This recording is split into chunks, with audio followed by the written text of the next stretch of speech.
التواب، اگر مجھ سے کوئی پوچھے کہ اللہ تبارک و تعالی کا قرب اس کے عنایت کیے ہوئے کس راستے پر چل کر حاصل کرنا چاہو گے، یا اللہ کا کون سا نام ایسا ہے جسے پکارتے ہوئے تمہیں یقین ہو جاتا ہے کہ میں اللہ کی خوشنودی کے حال سے گزر رہا ہوں، تو میں کہوں گا التواب۔ التواب بندگی کے سارے نظام کا مربی، کفیل اور محور ہے۔ بندگی توبہ ہے، اور توبہ قبول کرتے رہنے والی ذات جو ہے وہ ایسی ہے کہ اگر ہم اس زاویے سے اس کی طرف بڑھتے رہیں تو ایک سانس کی غفلت بھی بلا جواز ہے، ایک سانس کی غفلت بھی ممکن نہیں رہے گی اگر میں تائب اور وہ تواب اور اب میں چل رہا ہوں، تو ہر سانس مجھے میرا تائب ہونا اور اس کا تواب ہونا باور کرواتی رہے گی۔ تو اس کا خیر لفظی مطلب تو یہ کہ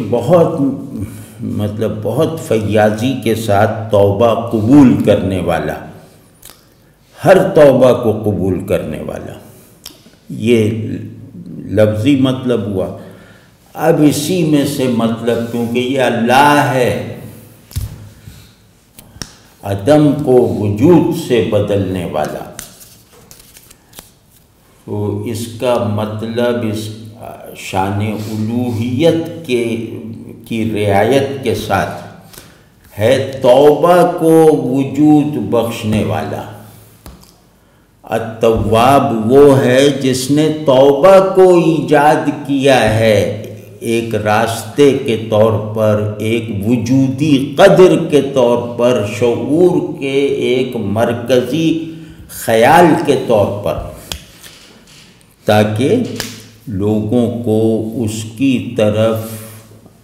اس سے بھاگنے کے باوجود اس کی طرف واپس پلٹنے کا راستہ حاضر اور موجود ملے۔ تو اس لیے اس نے توبہ کو وجود بخشا۔ جیسے بندگی کے یعنی ہم اللہ کے بندے ہیں، ہم جس بندگی سے نوازے گئے ہیں اس کے بہت سی خصوصیات اور اوصاف ہیں کہ اخلاص ہے، تقوی ہے، خوف ہے، محبت ہے۔ تو یہ سب چیزیں جو ہیں یہ وجودی ہیں، یہ اینٹیفائیڈ اوصاف ہیں۔ تو اللہ اخلاص کا خالق ہے، اللہ تقوی کا موجد ہے۔ تو عین اسی معنوں میں التواب جو ہے وہ توبہ کا موجد ہے، توبہ کا خالق ہے، اور توبہ جیسے ایک پورا وجودی آرڈر ہے جو ہمارے اندر رکھا گیا ہے۔ اس آرڈر میں رکھے گئے اس راستے پر چلنا ہمیں اتنی دور تک لے جا سکتا ہے جتنی دور کو سمانے کی طاقت اس کائنات میں نہیں ہے۔ تو توبہ کو وجود بخشنے والا۔ پھر اگلا یہ، کیونکہ توبہ کا وہ خالق ہے تو وہ ہے کہ بندے کو اپنی طرف کشش کرنے والا، اپنی طرف اٹریکٹ کرنے والا، اپنی طرف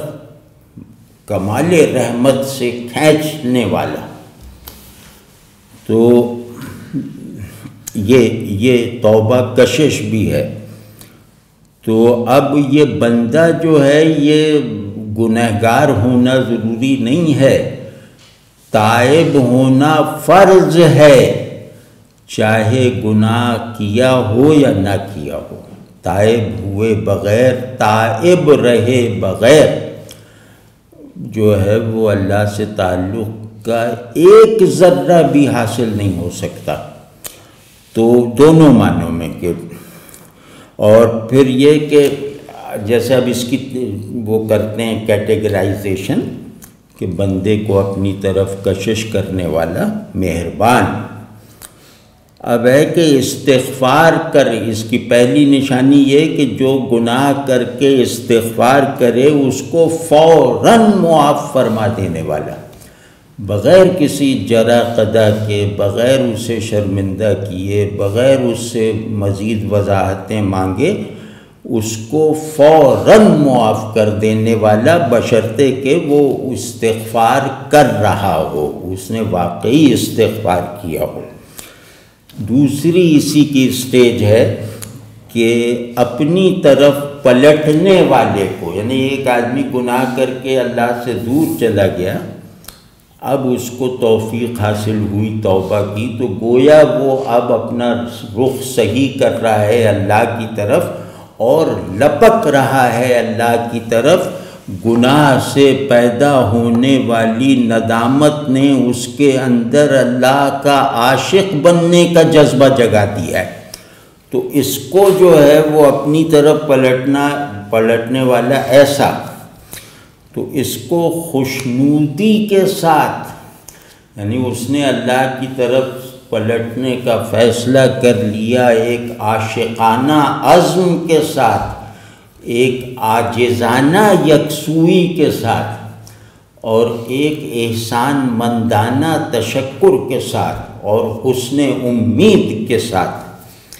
تو اب وہ پلٹ رہا ہے اللہ کی طرف۔ وہ بہت دور، جتنا بھی دور جا چکا ہو، چاہے کفر کی حد کو پہنچ چکا ہو، اس نے جب فیصلہ کر لیا دلوں کا حال جاننے والے اللہ کی طرف پلٹنے کا، تو پھر اللہ اس سے ایسا خوش ہو جاتا ہے کہ اسے واپسی کا راستہ تو دیتا ہی دیتا ہے، وہ تو سب کے لیے بنا ہوا ہے، اسے اس راستے کو تیزی سے طے کر سکنے والی سواری بھی دے دیتا ہے، یعنی اسے اللہ سے دوری اختیار کرنے میں تو دیر لگی ہوگی، لیکن اس دوری کی انتہا پر پہنچنے کے بعد اس کے پلٹنے نے اللہ کو ایسا خوش کر دیا کہ دوری کی انتہا سے قرب کے منتہا تک حرکت کا عمل بالکل زیرو ہو گیا، یعنی فاصلہ زیرو ہو گیا، تو سواری بھی تیری۔ اور تیسری ایک بہت اہم بات ہے اس اسم کی مناسبت سے، کہ آپ سمجھ جائیں نا کہ اللہ کے اسماء آپ کو بندگی کی نئی نئی حقیقتیں دکھاتے ہیں، اور بندے کو کن کن پوزیشنز پر رہنا چاہیے اللہ کے حضور میں، وہ جیسے علم میں آ جاتے ہیں۔ تو التواب کون ہے؟ کہ خود ملامتی کو ہر ایک پر اس کے مرتبے کے حساب سے لازم کرنے والا، یعنی خود ملامتی نفس لوامہ بننے کو لازم کرنے والا، یعنی پیغمبر نفس مطمئنہ ہوتا ہے بالفعل، یعنی کہ اپنی ایکچویلٹی میں وہ نفس مطمئنہ ہے، معصوم ہے، حجت ہے، اس پر بھی یہ لازم ہے کہ وہ نفس لوامہ کو سونے نہ دے، کیونکہ نفس لوامہ کی وہاں کوئی ضرورت ہی نہیں ہے نا، تو پیغمبروں کا اگر نفس لوامہ ہوگا بھی تو وہ بیکار رہتے رہتے سو گیا، تو ان کو بھی یہ ضروری ہے کہ یہ اپنے نفس لوامہ کو بیدار رکھیں تاکہ بندگی کا ایک کمال اپنی انتہا پر پہنچا ہوا انہیں حاصل رہے۔ وہ کمال ہے محتاجی کا، توبہ کا، رجوع اللہ کا۔ تو وہ خود ملامتی، یعنی اپنے آپ کو ملامت کرنا، اپنے آپ کو کمتر سمجھنا، اللہ سے بخشش کی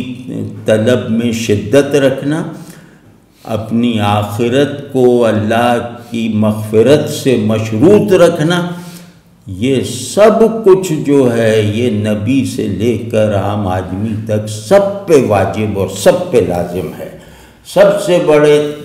توبہ نبیوں کی، توبہ بطور آئیڈیل نبیوں کو دی جاتی ہے، کیونکہ توبہ اتنی قیمتی چیز ہے کہ یہ ممکن نہیں ہے کہ ہمیں مل جائے اور نبیوں کو اس سے محروم رکھا جائے۔ تو یہ مطلب ہر ایک کو گڑگڑانا ہے، ہر ایک کو استغفار کرنا ہے، ہر ایک کو خود کو گناہ گار سمجھنا ہے، ہر ایک کو یہ یقین رکھنا ہے کہ اللہ سے تعلق کا جو حق تھا وہ میں ادا نہیں کر سکا، یہ نبی جتنا بڑا نبی ہوگا اتنا یہ زیادہ ہوگا۔ تو یہ التواب ہے۔ اور پھر ذرا پریکٹیکل ٹرمز میں دیکھیں تو ترک معصیت پر میں گناہ کو چھوڑ دوں، توبہ کر لوں تو وہ اس پر خوش ہوتا ہے، یعنی اس کی پہلی والی ناراضگی خوشی میں تبدیل ہو جاتی۔ جب میں گناہ کر رہا تھا تو مجھ سے ناراض تھا، تو جیسے ہی میں نے گناہ کو چھوڑا تو وہ ناراضگی بغیر کسی تاخیر کے خوشی بن گئی۔ تو ترک ان معنوں میں کہہ رہا ہوں کہ ترک معصیت پر خوش ہونے والا اور ترک غفلت پر راضی رہنے والا، دو چیزیں ہیں جو اللہ سے ہمیں دور کرتی ہیں، ایک معصیت اور ایک غفلت۔ تو جو آدمی غفلت چھوڑ دے اللہ کے فضل سے، جو آدمی غافل نہ رہے اللہ کی طرف سے ایک پلک جھپکنے کے وقفے کے برابر بھی، تو وہ نفس مطمئنہ ہے، اس کو یہ بشارت یہیں حاصل ہو جاتی ہے کہ تو مجھ سے راضی میں تجھ سے راضی۔ تو ترک غفلت والوں کو اللہ کی رضا کا ایکسپیرینس اسی زندگی میں ہو جاتا ہے۔ تو یہ اور پھر یہ جو ہے وہ آخری نقطہ، مطلب یہ ابھی اور باتیں بھی تھیں لیکن آخری نقطہ آج کی مجلس میں عرض کرنا چاہ رہا تھا کہ التواب، اللہ التواب ہے کیونکہ وہ اپنے ہر بندے کو اپنا مقرب اور محبوب بننے کا کھلا موقع دیتا ہے، اوپن میرٹ ہے، کوئی نسب نہیں، کوئی نسبتیں نہیں، کوئی فضیلتیں نہیں، ہر بندے کو اللہ کا دوست بننے کا یکساں موقع فراہم ہے، کسی سے بھی آگے نکل جانے کا یکساں راستہ ہر ایک کو ملا ہوا ہے۔ تو یہ التواب ہے، اور یہاں وہ ہمارا کیسا محسن ہے۔ آپ ذرا غور کیجئے کہ مجھے جیسے کوئی مجھ پہ روک نہیں ہے، میں چاہے گناہ گاری میں غرق ہوں اس وقت بھی مجھ پر کوئی روک نہیں ہے، اس وقت بھی اللہ مجھے اس میرٹ کا حامل بنائے رکھتا ہے کہ جب گناہ کا نشہ ٹوٹے تو اس راستے پہ چل پڑو، تو ہو سکتا ہے کہ جنہوں نے کبھی گناہ نہ کیا ہو تم ان سے بھی آگے نکل جاؤ۔ تو اس کو تو جیسے اپنی متاع وجود بنا لینا چاہیے، اپنا سرمایہ ہستی بنا لینا چاہیے، اور اس اسم مبارک کی حیثیت اور برکت اور تاثیر ایسی ہے کہ یہ اللہ کی محبت کو ہر محبت پر حسی طور پر غالب کر کے دکھا دیتی ہے، یہ اللہ سے غافل نہیں ہونے دیتی۔ کبھی التواب کو پکارو تو جب اس نے سن لیا نا تو اللہ سے غافل نہیں ہو سکو گے، چاہے کمزوریوں کا صدور ہوتا رہے، کیونکہ کمزوریوں کا صدور بھی اس سے قرب کا ذریعہ ہے، تو وہ ہوتا رہے گا لیکن بے وفائی نہیں ہوگی۔ تو بس اتنا ہمیں چاہیے، یعنی جتنا ہم اپنے کمالات کا تصور بھی باندھ سکتے ہیں وہ سب احوال، بلکہ ان سے کہیں بڑھ کر حقیقی احوال بندگی ہمیں نصیب ہو جاتے ہیں اللہ کے اس اسم سے مناسبت پیدا کر کے اس اسم کو اپنا ملجا اور ماوا مان کر اور بنا کر انشاءاللہ یہ کر کے دیکھنا چاہیے۔